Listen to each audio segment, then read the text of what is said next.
ব্রাহ্মণবাড়িয়ার বাঞ্ছারামপুরে মেধাবী শিক্ষার্থীদের মাঝে মেধাবৃত্তি ও সম্মাননা প্রদান করা হয়েছে।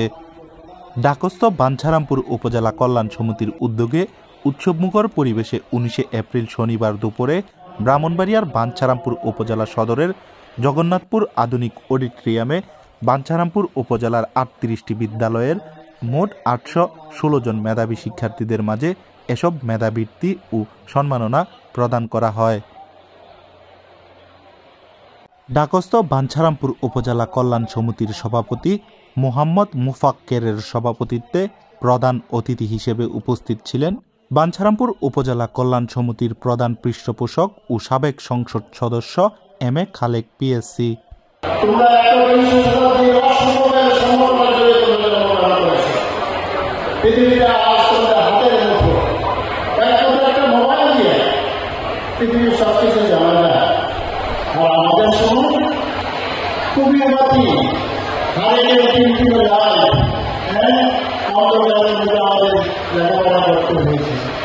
বাঞ্ছারামপুর উপজেলা কল্যাণ সমিতির সাধারণ সম্পাদক অবসরপ্রাপ্ত major S M Saidul Islam PSC এর সঞ্চালনায় অনুষ্ঠানে বিশেষ অতিথি হিসেবে উপস্থিত ছিলেন বাঞ্ছারামপুর উপজেলা কল্যাণ সমিতির সিনিয়র সহসভাপতি ইঞ্জিনিয়ার মোহাম্মদ শফিকুর রহমান, সহসভাপতি মিয়া উদ্দিন, বিএনপির জাতীয় নির্বাহী কমিটির সদস্য বিশিষ্ট শিক্ষানুরাগী অ্যাডভোকেট রফিক শিকদার, অ্যাডভোকেট জিয়াউদ্দিন, সাবেক সচিব মোহাম্মদ শফিকুল ইসলাম, সংগঠনের অর্থ বিষয়ক সম্পাদক মোহাম্মদ আলী আকবর খান, ব্রাহ্মণবাড়িয়া জেলা বিএনপির সাবেক সদস্য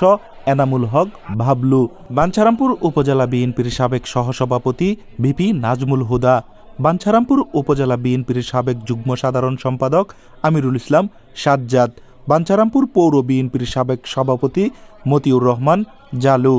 উপজেলা যুবদলের আহ্বায়ক বিপি মজিব সহ আরও অনেকে।